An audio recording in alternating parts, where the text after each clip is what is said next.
আমার নেলের কাজগুলো যদি আপনার ভালোই না লাগে তাহলে আপনি আমাকে ফটো পাঠিয়ে কেন বলেছিলেন এর চার্জটা কত? আমি যখন ২,০০০ টাকায় বলাই তখন আপনি শকড হয়ে গেলেন? যে তখন আপনি তো বললেন যে একটু প্রাইসটা কম করো। আমি তখন বললাম যে না দিয়ে হবে না। তো তখন কেন আপনি বললেন যে এই তো কটা স্টোন লাগানো আছে আর একটা ফ্লাওয়ার করা আছে, তাই এত দাম? এই তো কাজের ছিঁড়ি। তো এরকম কেন বললেন তখন? আপনার কাছে যদি কাজটা কাজের ছিঁড়ি মনে হয় তাহলে আমার কাছে কাজটা করানোর কোনো প্রয়োজন নেই বা ছিল না। কিন্তু একটা কাজের দাম আমি বলায় আপনার বেশি মনে হওয়া আর সেই কাজকে অপমান করে কথা বলা দুটো এক জিনিস নয়।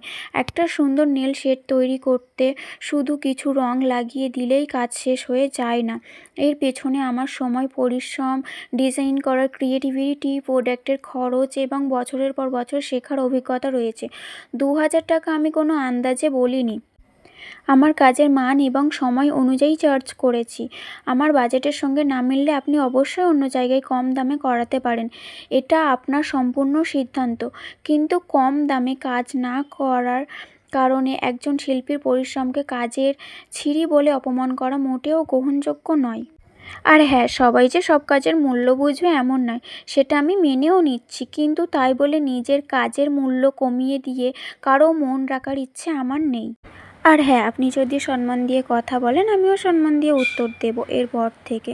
কথাটা মনে রাখবেন। আর উনি আমাকে এই নেলটাই পাঠিয়ে আমাকে প্রাইস জিজ্ঞাসা করেছিল। আমি বলাতেই তাই ওনার ওরকম রিঅ্যাক্ট হয়েছিল।